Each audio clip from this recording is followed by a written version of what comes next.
Este audiobook foi produzido nos estúdios dos Comunicadores Sem Fronteiras. Jó e o drama do sofrimento humano, parte 1. Autor, Pastor Márcio Valadão. Uma publicação da Igreja Batista da Lagoinha, edição novembro de 2007.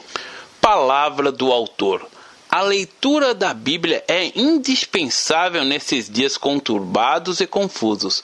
Precisamos pedir ajuda ao Espírito Santo para entendê-la, para que a palavra penetre em nossas mentes e em nossos corações.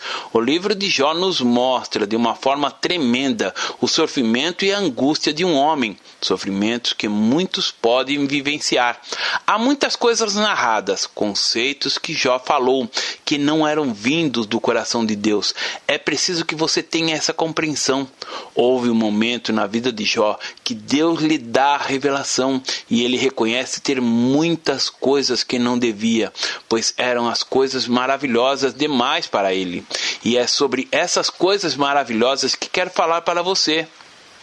Note que Jó reconheceu ter falado de coisas que não entendia, não sabia. Muitas vezes nós falamos como ele, ficamos repetindo, sem saber do que se trata. No capítulo 42 encontramos um Jó diferente, transformado e arrependido. Quem é aquele, como dissestes, quem sem conhecimento encobre o conselho? Na verdade, falei do que não entendia, coisas maravilhosas demais para mim, coisas que não conhecia. Jó, capítulo 42, verso 3.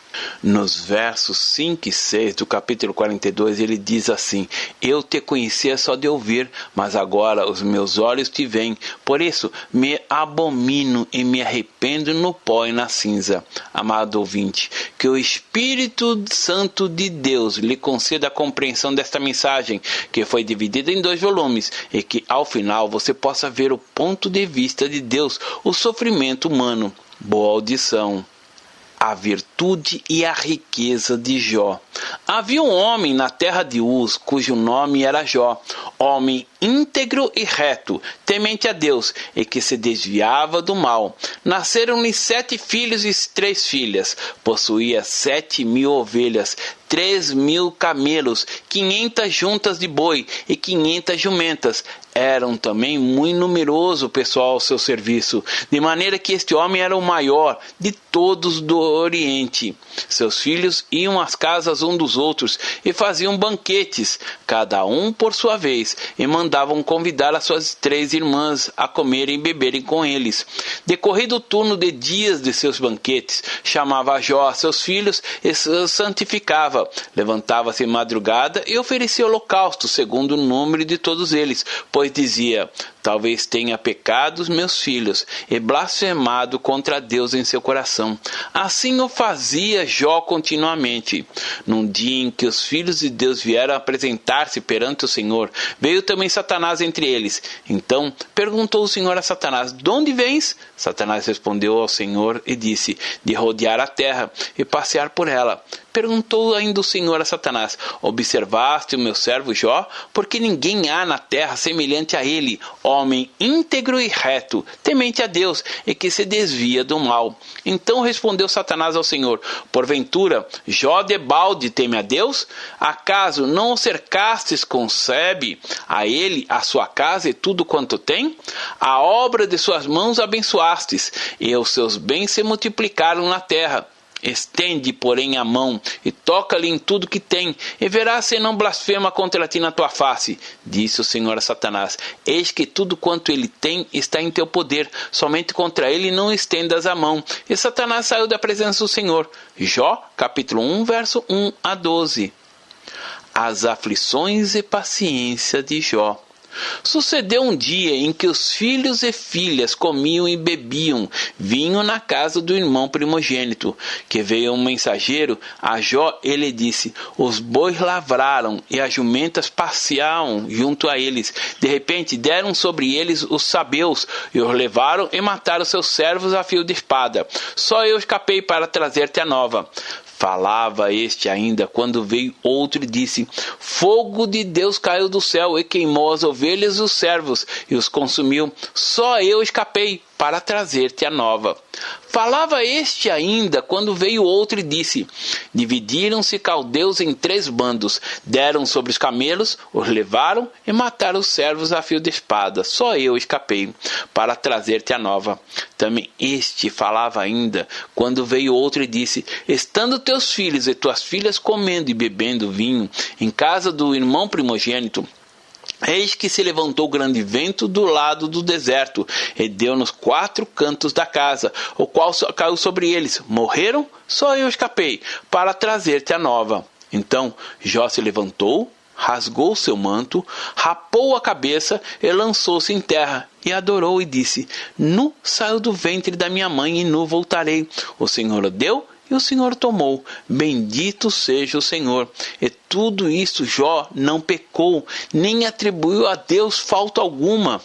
Num dia em que os filhos de Deus vieram apresentar-se perante o Senhor, veio também Satanás entre eles apresentar-se perante o Senhor. Então o Senhor disse a Satanás: de onde vens? Respondeu Satanás ao Senhor e disse: de rodear a terra e passear sobre ela.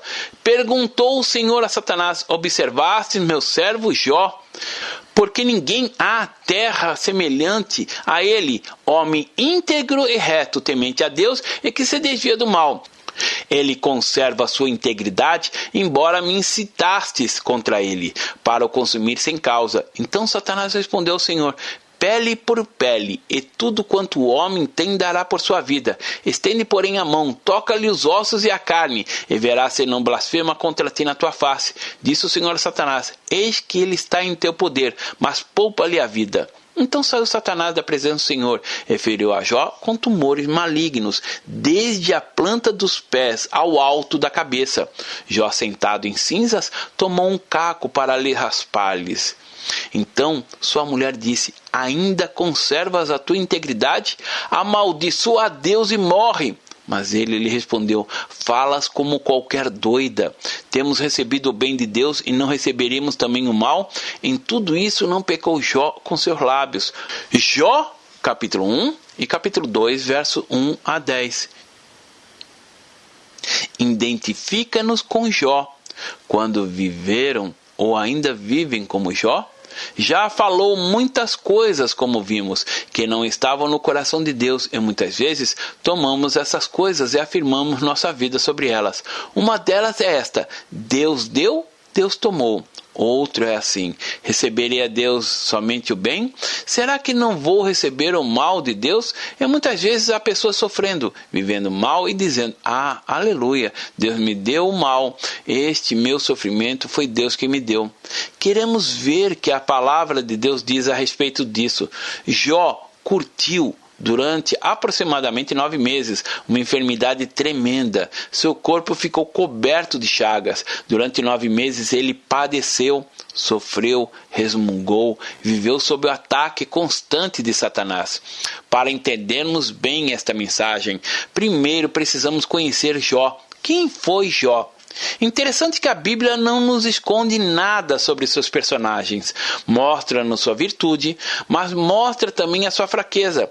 Revela seus pontos positivos e os negativos. Quando lemos sobre a vida de Moisés, encontramos um homem forte, decidido, mas outra vez encontramos-lo fraco. Vemos também um Davi amigo de Deus, homem segundo o seu coração. A Bíblia não encobre o pecado que ele cometeu. Também encontramos um Pedro valente, mas encontramos um Pedro que negou a Jesus. Assim também, na vida de Jó, vemos um homem como todos nós, com qualidades e defeitos. A Bíblia começa dizendo: havia um homem na terra de Uz, cujo nome era Jó, homem íntegro, reto, temente a Deus e que se desviava do mal. Repare que Jó tinha 4 características: íntegro, reto, temente a Deus e que se desviava do mal. Ao estudar sobre Jó, é preciso que você se identifique com ele, é preciso que você se veja na pele dele, que aprenda com as suas experiências, para se desviar daquilo que foi o abismo em que ele caiu. Em primeiro lugar, vemos que era um homem íntegro. Isso não significa que ele não estivesse pecado, porque a Escritura diz: Todos pecaram e carecem da glória de Deus. Romanos capítulo 3, verso 23. Quando a Bíblia fala da integridade de Jó, está se referindo à vida reta diante de Deus, o bom testemunho. Outra tradução diz, um homem justo. Em Romanos capítulo 5, verso 17, está escrito que a justiça é um dom de Deus para aquele que reconhece em Jesus como Senhor. Assim, eu e você somos justos diante de Deus, bem como Jó era justo. Deus disse a Satanás, observaste meu servo Jó? Capítulo 1, verso 8. Jó era um homem reto. Não tinha medo de Deus, mas o temia, no sentido de reverenciá-lo. Ele se desviava do mal e não se comprazia nele. Há uma expressão no capítulo 31, verso 1, onde Jó afirma que procurava se desviar do adultério, da luxúria, quando via uma mulher. Fiz aliança com os meus olhos. Como, pois, o fixaria em uma donzela? Aqui, no contexto, ele proclama ter feito aliança com seus olhos, pois procurava se desviar do mal, do pecado. Você poderá dizer, bem, Jó foi esse homem, ninguém é semelhante a ele na terra. Mas saiba, amado, que ninguém é semelhante a você na terra, porque você é filho de Deus. Jó era um homem marcado por Deus assim, como você é uma pessoa marcada por Deus. E note bem, pelo fato de Jó ter sido um homem marcado, ele se transformou num alvo. Resistir ao diabo. É interessante comentar que, até então, parece que Satanás não tinha visto Jó. Isso porque Satanás não é onisciente. Ele não conhece tudo ao mesmo tempo. Quem é onisciente é Deus. Deus pergunta a Satanás, observaste meu servo Jó? Só agora o inimigo toma conhecimento de Jó e procura, entre outras coisas, aniquilá-lo. Vejamos os versos 7 a 12 do capítulo 1, onde Satanás diz, estende, porém, a mão e toca-lhe em tudo quanto tem, e verás se não blasfema contra ti na tua face. O seu desejo era que Jó amaldiçoasse a Deus e blasfemasse contra ele. Contudo, não pecou Jó em seus lábios, nem mesmo quando sua mulher lhe disse, amaldiçoa a Deus e morre. Saiba que há uma constante procura da parte de Satanás de fazer com que venhamos amaldiçoar a Deus e blasfemar contra ele.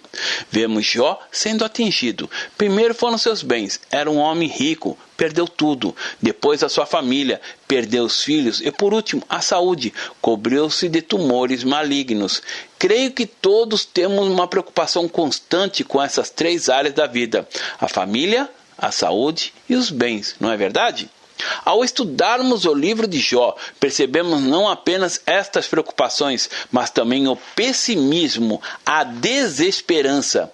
Jó se tornara, por causa das tribulações, um homem profundamente pessimista, que soprou para longe de si toda a esperança.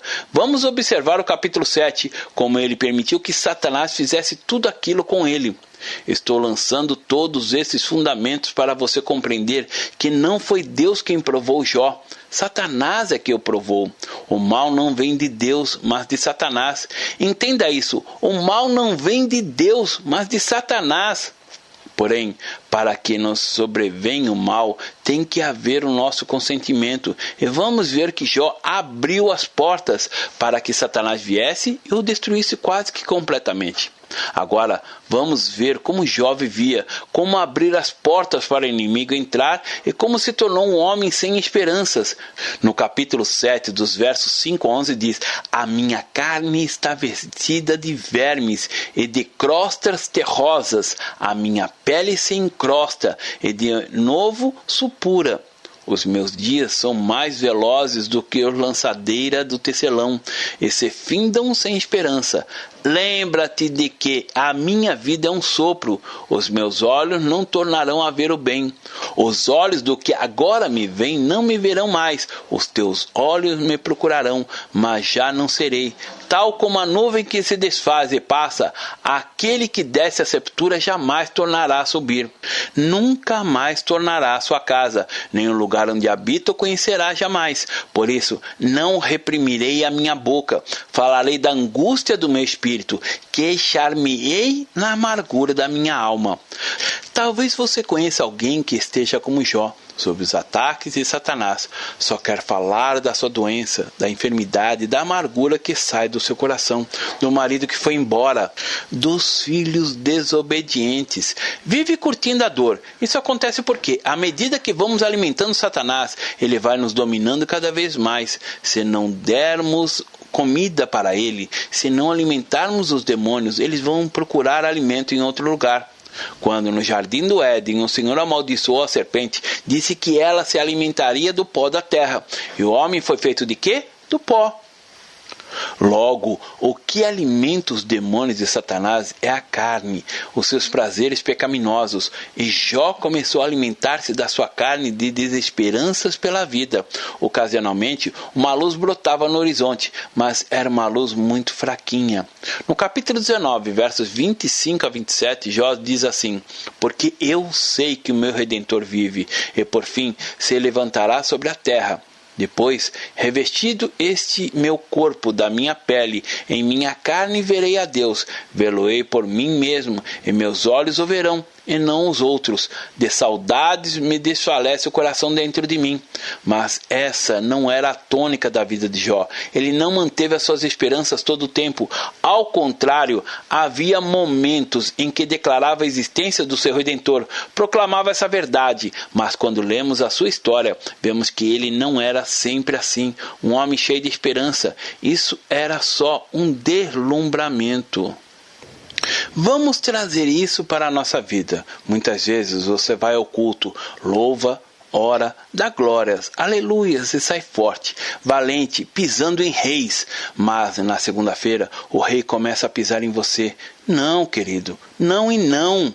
A proposta de Deus não é essa. Devemos dar glórias e aleluias com esperança. No momento quando você diz que sua tribulação, a doença vem de Deus, que isso é para o seu próprio bem, que é disciplina de Deus, você está concordando com o sofrimento. O que Jesus disse é que ele veio para que tenhamos vida e a tenhamos em abundância. Jesus declarou que quem mata, rouba e destrói é Satanás. Deus não mata, não rouba, nem destrói. Vamos compreender essa realidade, pois o povo de Deus está sendo destruído porque lhe falta o conhecimento. No capítulo 7, verso 3, Jó diz: assim me deram por herança meses de desengano, e noites de aflição me proporcionaram. Não, na vida do crente não é assim. Capítulo 13, verso 13 diz: calai-vos perante mim, e falarei eu, e venha sobre mim o que vier. Ele passou a ser esse homem fatalista, que aceita todas as adversidades, aconteça o que acontecer. É isso que devemos fazer? Não, querido, de modo nenhum. Davi e Jó, homens iguais, atitudes diferentes. Estamos vendo como Jó abriu as portas na sua vida e de que não devemos seguir o seu exemplo. Capítulo 6, verso 8 diz: quem dera que se cumprisse o meu pedido e que Deus concedesse o meu anelo. Era só, quem dera Deus me concedesse o meu anelo. Observe bem, quem dera que ele ouvisse a minha oração, já é duvidar da graça e da misericórdia de Deus. Vejamos mais uma expressão de Jó: clamo a ti e não me respondes, estou em pé, mas apenas olhas para mim. Capítulo 30, verso 20. Veja que Jó estava negando a palavra de Deus que fora dita pelo profeta: invoca-me e te responderei. Jeremias capítulo 33, verso 3. Portanto, no momento em que proclamava aquela inverdade, ele estava alimentando a Satanás. Sabe, irmão, é muito triste quando um crente perde toda a vontade de orar a Deus, perder a esperança. Em Jó, capítulo 9, verso 29 diz: serei condenado. Por quê? Pois trabalho eu em vão. Serei condenado porque eu vou orar? E quantas vezes você tem dito assim: porque essa situação não muda em minha vida? Talvez seja porque lhe falta conhecimento de Deus. Temos também o exemplo de Davi, que foi um homem como Jó. Viveu aqui neste mundo, experimentou os ataques de Satanás. No entanto, será que ele curtiu o seu mal? Não. Quando veio o ataque do inimigo, ele aprendeu a não alimentar o diabo, e esta é a diferença entre os dois. Jó sempre dizia: o que será, será, venha o que vier. Mas Davi dizia: não, o que será, será não. Davi havia aprendido a realidade de Deus. Ele é, ele pode, ele quer e vai mudar a situação. Jó dizia que Deus não ouvia a oração, não respondia, não agia, não atuava e que tudo iria continuar como estava. Ele sempre dizia: Deus deu, Deus tomou, bendito seja o nome do Senhor. Será que era Deus quem estava fazendo aquelas coisas? Se o casamento se desfez, é porque Deus quis? Será isso? Vamos ver como Davi era diferente. Olha como ele escreveu no Salmos capítulo 6, versos 6 a 8. Estou cansado de tanto gemer. Todas as noites faço nadar no meu leito. De minhas lágrimas o alago. Meus olhos, de mágoa, se acham amortecidos. Envelhecem por causa de todos os meus adversários. Apartai-vos de mim, todos que praticais a iniquidade, porque o Senhor ouviu a voz do meu lamento. Perceba que enquanto Jó dizia que Deus não ouvia, Davi dizia que o Senhor ouvia a voz do seu lamento, a súplica, a acolhida à sua oração. Se você começa a dizer que Deus não ouve, você abre espaço para o diabo agir. Jó viveu pelo menos 9 meses com a vida destruída e dizia que Deus não ouvia, não atuava, não agia. Com isto, ele estava simplesmente negando a palavra. Davi agiu diferente, creu e declarou que Deus ouviu a sua súplica, que Deus acolheu a sua oração. Precisamos crer como Davi e profetizar sempre a eficácia da oração. Façamos mais um paralelo entre Jó e Davi. Ainda que eu chamasse e ele me respondesse, nem por isso creria eu que desse ouvidos à minha voz. Disse Jó no capítulo 9, verso 16. Em contraponto, Davi dizia no Salmos 34, verso 6, clamou este aflito, e o Senhor o livrou de todas as tribulações. Isso era o que Davi declarava. No Salmos capítulo 18, verso 19, vamos contemplar a diferença entre Jó e Davi, que diz assim: trouxe-me para um lugar espaçoso, livrou-me, porque ele se agradou de mim. O verso 18 diz: assaltaram-me no dia da minha calamidade, mas o Senhor me serviu de amparo, pois me livrou de todas as tribulações, e os meus olhos se enchem com a ruína dos meus inimigos. Salmos capítulo 54, verso 7. E quais são os nossos inimigos? O mundo, o diabo e a carne. Alguns dizem ser a vontade de Deus o sofrimento. Era a vontade de Deus a dor na vida de Jó? Mais adiante eu vou falar sobre essa expressão, é a vontade de Deus. Nunca a desgraça na vida dos seus filhos é a vontade de Deus. O mal vem de Satanás. Por isso, quando Jó diz, receberei eu de Deus somente o bem e não o mal, ele estava falando sem conhecimento. E muitas vezes você repete isso só porque está escrito na Bíblia. Repete sem noção.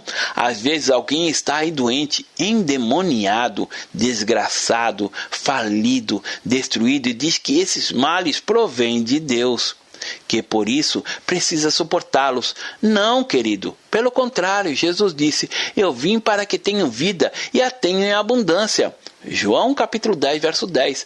A palavra diz no Salmos capítulo 81, verso 7, clamaste na angústia e te livrei, do recôndito do trovão eu te respondi. E Jó dizia que não havia livramento, que não adiantaria orar. Então, na sua angústia, clamavam ao Senhor e Ele os livrou de suas tribulações. Salmos capítulo 107, verso 6. Jó dizia que o que será, será, e o que tem de vir, vem mesmo. Vem bênçãos, mas vem maldição, e a maldição vem de Deus. Não! Davi agia de maneira diferente. Bem-aventurado os que acodem ao necessitado. O Senhor os livra do mal, dia do mal. Salmos 41, verso 1. Quando Jesus nos ensinou a orar, o Pai Nosso disse, livrai-nos do mal, livrai-nos das ciladas do inimigo. Invoca-me no dia da angústia, eu te livrarei e tu me glorificarás. Salmos capítulo 50, verso 15. A palavra diz que invocaremos a Deus no dia da angústia, que Ele nos livrará. Mas algumas vezes você pode ter aquela compreensão de que, ao invés de Deus livrá-lo, Ele vai colocar mais tribulações sobre você. Poderá dizer que, como Jó, foi assim. Toda a sua fortuna foi embora, seus filhos e sua família foram destruídos, sua saúde também, segundo a vontade de Deus, e que seria edificado por isso. Quando saísse daquela situação, seria fortalecido.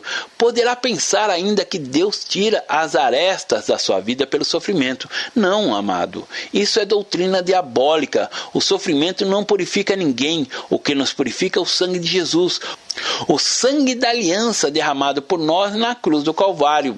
Deus diz que o seu povo está sendo destruído porque lhe falta o conhecimento de quem Ele realmente é.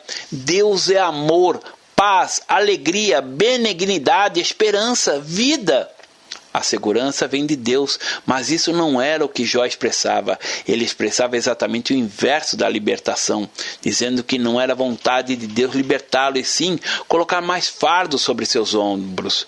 No verso 27 do capítulo 9 ele diz: se eu disser, eu me esquecerei da minha queixa, deixarei o meu ar triste e ficarei contente, ainda assim todas as minhas dores me apavoram, porque bem sei que não me terás por inocente.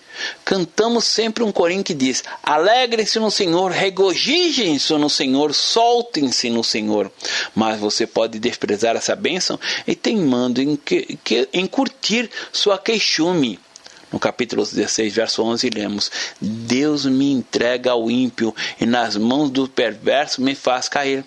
A palavra perverso aqui no original não é um homem perverso, ou seja, são as hostes satânicas. Deus me entrega ao ímpio e me faz cair nas mãos de Satanás? É Deus quem faz isso? De maneira alguma. Deus é nosso libertador e não o nosso opressor. Ele não nos coloca em cativeiro, ao contrário, Ele nos liberta dele. Em Jó, capítulo 42, verso 10, diz assim: mudou o Senhor a sorte de Jó. Note bem, o Senhor mudou a sorte de Jó. O Senhor o tirou do cativeiro. Cativeiro não vem de Deus. A escravidão não vem de Deus, vem do diabo. Não, Deus não traz opressão, quem traz é o inimigo. Tenha certeza disso. Jesus Cristo foi enviado para desfazer as obras do diabo, para libertar o homem das garras do diabo. Sem fé é impossível agradar a Deus. Algumas pessoas dizem haver um versículo na Bíblia que diz assim: Deus não nos promete livrar de todas as dificuldades, mas sim de nos ver através dela. Não existe esse versículo na Bíblia. Ele é da tradição dos homens religiosos. É daqueles que simplesmente se acomodam. Ao contrário disso, lemos no Salmo 34, verso 17, o salmista dizendo: clamam os justos, e o Senhor os escuta, e os livra de todas as suas tribulações. Lembre-se, irmão, muitas são as aflições dos justos, mas o Senhor de todos os livra. Salmos 34, verso 19. Muitas são as investidas do inimigo para tentar peneirar o seu trabalho, sua família, sua saúde. Muitas são, mas eis que, quando o inimigo vier contra você, o Senhor hasteará contra ele a sua bandeira. O pecado é o canal pelo qual Satanás entra e atua. Aí não tem jeito, ele entra mesmo e destrói sua vida. Por causa da desesperança, do fatalismo, da amargura, da falta de confiança na oração, vemos que Jó se tornou um homem triste. Diante das tribulações é preciso ter fé, que é uma lei importante no reino de Deus. E essa lei, operando em nosso ser, continuaremos em sofrimento e também impedindo a ação de Deus em nossa vida. É interessante que a Bíblia nos diz que Jó era um homem de fé. Ele era um conhecido pela sua paciência. Em Tiago, capítulo 5, verso 16, diz sobre a paciência e também sobre a perseverança. Mas há uma diferença, pois fé é uma coisa e paciência é outra.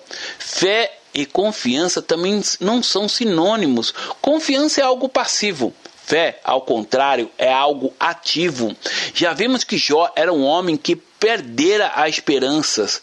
Não cria na resposta de Deus às suas orações. Era dominado pela situação. E é importante haver fé sem esperança. Ouvimos um testemunho muito bonito de um irmão que, numa reunião, disse que iria orar para as pessoas gordas emagrecerem. Então, foi à frente um homem gordo, muito gordo, e aquele irmão falou com ele o seguinte: segure suas calças. O Senhor orou, imediatamente ele emagreceu 40 quilos. Entenda, quando ele foi à frente, foi uma coisa. Quando ele segurou as calças, ele proclamou que o milagre iria acontecer. Minha irmã, porém, disse que não acreditava, por isso não emagreceu. Pois bem, a fé e a esperança são básicas para mudarem as circunstâncias. A esperança vem sempre primeiro, e diz a palavra que desesperança era uma característica nossa, quando éramos incrédulos. Efésios capítulo 2, verso 12 diz: estáveis sem Cristo, não tendo esperança e sem Deus no mundo. A característica do incrédulo, daquele que ainda não tem vida em Jesus, é a falta de esperança.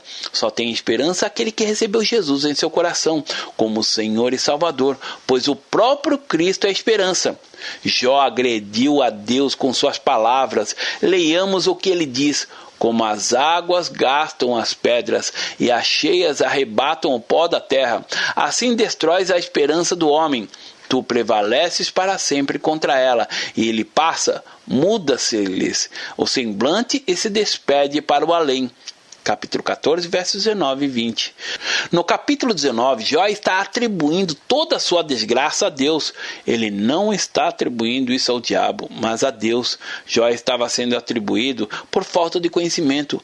Arruinou-me de todos os lados, e eu me vou, e arrancou-me as esperanças, como uma árvore. Inflamou contra mim a sua ira, e me tem na conta dos seus adversários. Versos 10 e 11. Mas no capítulo 42, Jó confessa que falara muitas coisas que não sabia. E muitas vezes você toma essas coisas que Jó não sabia e quer edificar sua vida sobre elas, sobre esses textos que ele expressa, quando não tinha sabedoria alguma para afirmar algo a respeito de Deus. A lei da fé e a lei do medo. Jó esteve com medo. A fé e o medo não se misturam, como também a água e o óleo não se misturam. Você pode ter os dois ao mesmo tempo, fé e medo. Assim como o discípulo, quando Jesus estava no barco com eles, Jesus dormindo e eles com medo de barco afundar, foram lá acordar um mestre, que logo repreendeu a tempestade. Quando Jesus está no barco, este não afunda. Jesus lhe disse: por que sois tímidos? Existe a lei da gravidade, que opera para qualquer corpo. Se um crente pular do 10º andar de um prédio, não será por ser um servo de Deus que essa lei deixará de operar, não é verdade? No mundo espiritual existem também duas leis. A lei da fé, que opera no reino de Deus. É interessante o que Jesus disse: faça-se-vos conforme a vossa fé. Mateus capítulo 9, verso 29. Havia uma mulher com um fluxo de sangue que disse ao ver Jesus: se eu apenas lhe tocar a veste, ficarei curada. Ela tocou e o que aconteceu? Foi curada. Pois bem, querido, aquilo que você proferir, crendo, isso vai acontecer, creia nisso. Há também a lei do medo, que opera no reino das trevas, que é o reino satânico, e declara que aquilo que você teme virá sobre você. Não sei se você já visitou alguém canceroso, que só dizia assim: desde que eu era criança tinha medo de ficar canceroso. A lei do medo opera no sentido de que aquilo que você teme virá sobre ti. Há uma base bíblica para isso. Em Provérbios capítulo 10, verso 24, está escrito: aquilo que teme o perverso, isso lhe sobrevém, mas o anelo do justo Deus o cumpre. Aquilo que você teme lhe acontece, mas o desejo do justo o faz cumprir. Se você diz a seu filho: eu tenho medo de você ficar canceroso, você está profetizando mal na vida dele. Mas se você diz assim: aleluia, meu filho tem a mente de Jesus, aleluia, meu filho é uma bênção, você está profetizando esses dons para ele. Logo, a lei do medo é uma lei que opera do mesmo modo que a lei da gravidade, e opera também em todas as vidas. Aquilo que se teme sobrevirá. Vamos ver Provérbios capítulo 29, verso 25. Quem teme ao homem arma ciladas, mas o que confia no Senhor está seguro. Se você permitir que o medo interfira em seu dia a dia, você poderá cair nas ciladas do diabo. Por exemplo, você é casada, seu marido vai fazer uma viagem demorada e você começa a dizer: tenho medo que ele arrume outra mulher. Pois bem, você começou a operar a lei do medo e ele poderá arrumar outra mulher. Disso não tenho a menor dúvida. Mas se você operar a lei da fé e profetizar que seu esposo é um servo de Deus e será fiel porque a ama, que jamais olhará para outra mulher, você está operando a lei da fé, não a lei do medo. Já operou a lei do medo? Era um homem próspero, muito rico até, com filhos bonitos, era cheio de saúde. Mas veja o que aconteceu. Aquilo que temo me sobrevém, e o que receio me acontece. Capítulo 3, verso 25. Ele estava operando a lei do medo, temia perder as riquezas, os filhos, a saúde, e o que temia lhe aconteceu. Jó disse ainda: não tenho descanso, nem repouso, nem sossego, e já me vem grande tribulação. Ele não descansava. É como aquela mãe que diz constantemente: tenho medo que o meu filho seja um marginal, homossexual, ou que ele adoeça. E Jó era um homem assim, temeroso com relação à família, à saúde, a tudo. Ele abriu a porta para o medo. Recebemos aquilo que proclamamos. Num único dia, Jó, que era rico, perdeu toda a riqueza, perdeu a própria saúde. Satanás, a fonte de todo mal, aquele que vem para matar, roubar e destruir, num só dia destruiu a vida dele. O mal não vem de Deus. Muitas pessoas estão aí sofrendo horrores e dizendo que a vontade de Deus em sua vida é que, portanto, tem de curtir o sofrimento. Não, querido, o sofrimento não vem de Deus, repito, vem do diabo. O meu povo está sendo destruído, porque lhe falta o conhecimento. Oséias capítulo 4, verso 6. Se você não tiver o conhecimento da palavra, será destruído. Jó vivia temendo os acontecimentos. Quando você coloca seu filho no ônibus, seja para uma viagem mais longa ou simplesmente para ir à escola, você, a partir daquele momento, não tem mais nenhum contato físico com ele. O que precisa dizer a ele é: meu filho, Deus te abençoe, você está nas mãos de Deus. Mas Jó fazia o contrário. Comparando com os tempos atuais, seria como se ele, ao colocar os filhos no ônibus, dissesse assim: filhos, vocês irão neste ônibus, mas tenha cuidado, segurem-se firme na cadeira para, quando o ônibus bater, não acontecer nada a vocês. Agindo assim, seria pôr a lei do medo em ação. A lei da fé é também proclamar a verdade da palavra de Deus, que diz que recebemos aquilo que proclamamos. No capítulo 21, verso 6, Jó diz: porque só de pensar nisso me perturbo, e um calafrio se apodera da minha carne.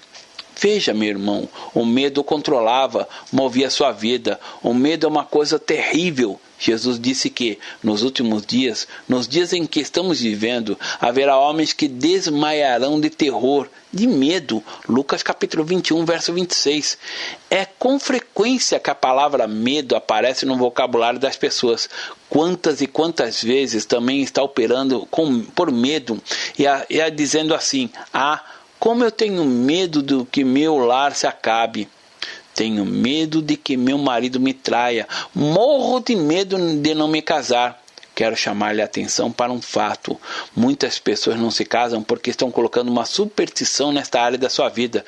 Quantas moças, quando se encontram, trocam 3 beijinhos para casar? Não faça isso, porque naquele momento você libera um espírito maligno que atua nesta área. Quantas batem 3 vezes na madeira ou em alguma coisa? Não faça isso. Não ofereça ao diabo espaço na sua vida. Somos a justiça de Deus. Jó, além de ter perdido a esperança e de ter operado na lei do medo, ignorou até quem ele era. Interessante lembrar que o livro começa dizendo assim: havia um homem na terra de Uz, cujo nome era Jó, homem íntegro e reto, temente a Deus, e que se desviava do mal. Essa era a visão de Deus em relação a Jó. Ele é quem dizia que Jó era justo. A palavra reto significa justo. No entanto, Jó dizia que não era justo. Ignorava a sua justiça em Deus. Há uma tremenda diferença entre justiça própria e justiça de Deus. Isaías capítulo 64, verso 6 diz que a nossa justiça diante de Deus é como trapos de imundície. Jó tinha justiça própria e se vangloriava dela. Vejamos o que está escrito no capítulo 13, versos 18 e 19. Tenho já bem encaminhado a minha causa e estou certo que serei justificado. Quem há que possa contender comigo? Neste caso, eu me calaria e renderia o meu espírito. Veja bem, ele estufa o peito e proclama que já tinha encaminhado a sua causa. Por isso, estava certo que seria justificado. No capítulo 29, é interessante notar que 50 vezes Jó usou as palavras eu e meu. Afirma dizendo, eu faço, eu sou justo, eu sou isso e aquilo. Veja os versos 12, 13 e 16. Porque eu livraria os pobres que clamavam e também o órfão que não tinha quem o socorresse. A bênção do que estava a perecer vinha sobre mim, e eu fazia jubilar-se o coração da viúva. Eu me fazia os olhos para os cegos, de pés para o coxo. Dos necessitados era o pai, até das causas dos desconhecidos eu examinava. Ele tinha o quê? Justiça própria, simplesmente isso. A Bíblia diz que somos a justiça de Deus em Cristo Jesus. Somos justos porque Deus nos justificou. Não o somos porque nossas obras ou nossos esforços conquistaram esse direito. A justiça é um dom de Deus, uma dádiva do Senhor. Romanos capítulo 5, verso 17. Apesar do primeiro verso do capítulo 1 proclamar toda a realidade de Jó em relação a Deus, o seu relacionamento com ele não era muito eficaz.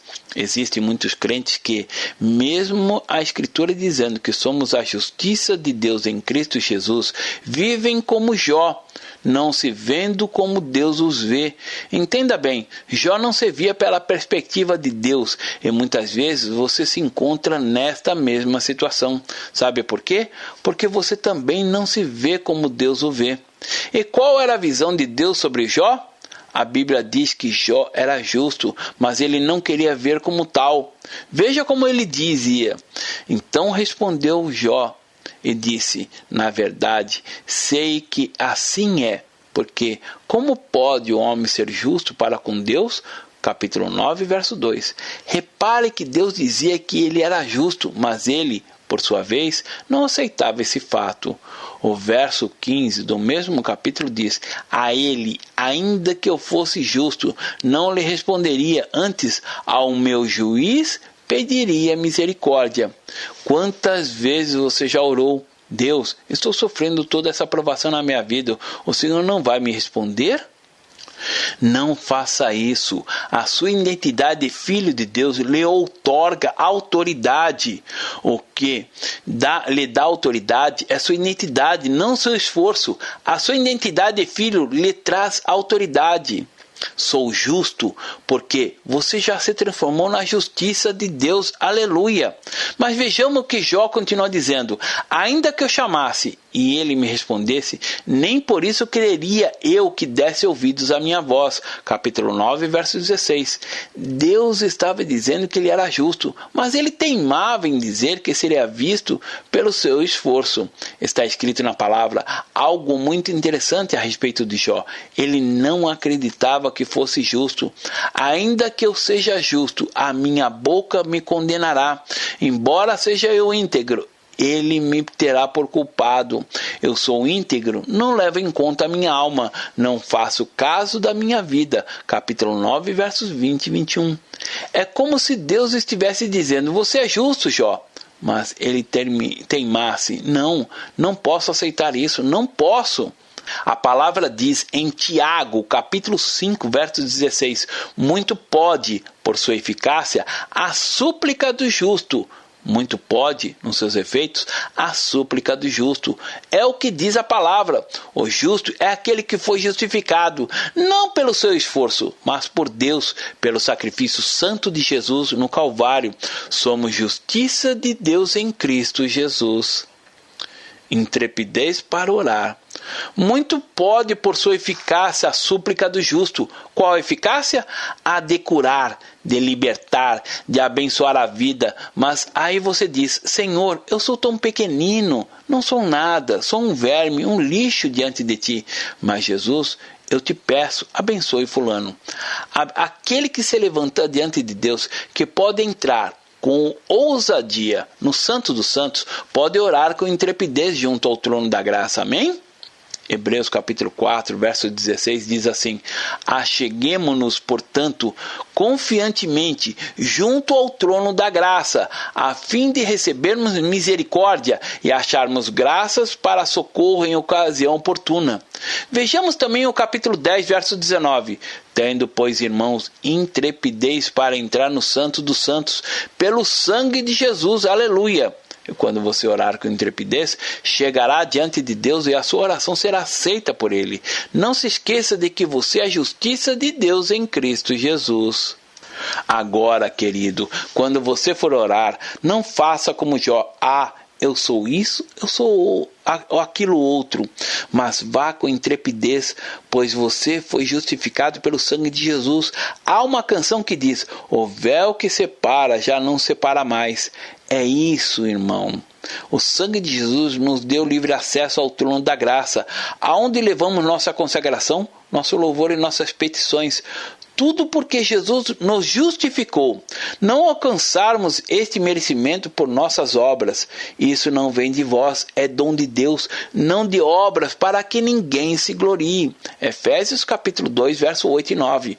Portanto, que ninguém jamais diga: eu fui santificado porque jejuei tantos dias de uma só vez, e fiz isso e aquilo outro, por isso agora que eu sou justo. Ao contrário, diga que o Senhor lhe outorgou a justiça do seu Filho Jesus. Infelizmente, Jó não demorou a ter essa compreensão. Leiamos agora Provérbios, capítulo 15, verso 29. O Senhor está longe dos perversos, mas atende à oração dos justos. Em 1 João, capítulo 5, verso 15, que diz: sabemos que Ele nos ouve. Quanto aos que lhe pedimos, estamos certos de que obtemos os pedidos que lhe temos feito. Há um caminho vivo, aberto para nós, até o trono da graça, pelo sangue do Cordeiro. Somos a justiça de Deus em Cristo Jesus. Somos livres, não escravos. Agora, vejamos que Jó, durante todo o período, foi um escravo. Sim, irmão. Todo esse tempo ele foi escravo de Satanás. Ele obtinha vantagem sobre ele. Era Satanás que dizia que ele não era justo o bastante para que Deus pudesse ouvi-lo e que Deus iria condená-lo. Satanás é o acusador, mas o Espírito Santo é o consolador. A acusação não vem de Deus. Repare o que Jó dizia quando dava ouvidos ao inimigo: serei condenado porque ainda trabalho tanto eu em vão? Serei condenado porque ainda vou à igreja, porque ainda participo dos cultos, porque ainda canto no coral? Mas saiba que quando você começar a perceber o entendimento, não será mais destruído. Jó não teve o conhecimento que você tem hoje.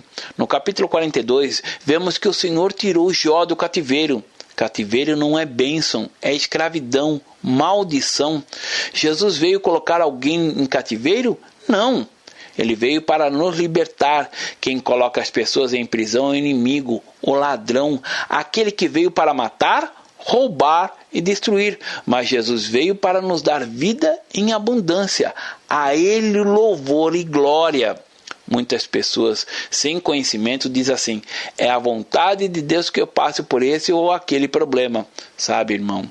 À medida que a pessoa vai fazendo esse tipo de proclamação, vai abrindo espaço em sua vida para que os problemas apareçam. Quando você vê alguém abençoando os outros, comunicando a graça, você diz que aquela pessoa é uma bênção, que Deus está com ela, não é isso?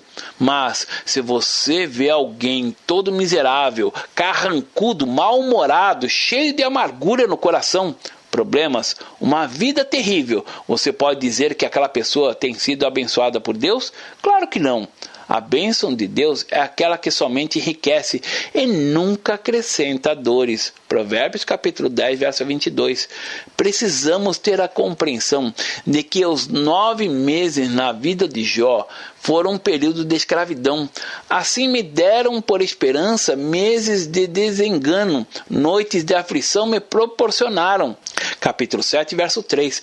Por esse tempo, Jó foi cativo de Satanás. Durante o cativeiro, ele não falava as coisas direito. Aquilo que proclamava não era a coisa certa, pois vivia sob engano. É interessante notar que Davi disse a mesma coisa sobre os filhos de Israel. O Egito, na figura de Faraó, é o tipo de Satanás. Não era um lugar de bênção de Deus, era um lugar de escravidão. O povo foi para o Egito dentro da vontade de Deus, mas não era a sua vontade. Perceba que o povo estava no Egito dentro da vontade permissiva de Deus, mas não era a sua melhor vontade. Por isso, precisamos procurar conhecer a vontade de Deus em nossa vida, para não corrermos o risco de ficarmos escravos. E ninguém quer ficar escravo, porque somos livres. Jesus nos libertou. Aleluia!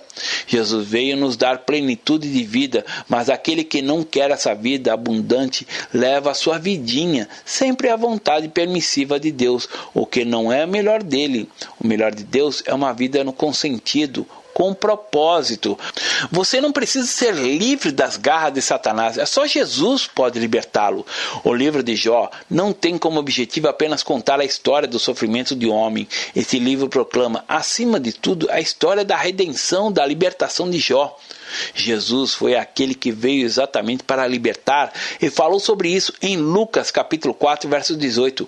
O Espírito do Senhor está sobre mim, pelo que me ungiu para evangelizar os pobres, enviou-me para proclamar libertação aos cativos e restauração da vista aos cegos, para pôr em liberdade os oprimidos e apregoar o ano aceitável do Senhor. Portanto, meu irmão, tudo que estiver fora disso, que Jesus proclamou, tem outra fonte, não provém de Deus. A história de Jó nos traz lições profundas e preciosas para o nosso crescimento espiritual. No próximo volume, apresentaremos a segunda e última parte desta mensagem que tanto nos edificou. Não perca!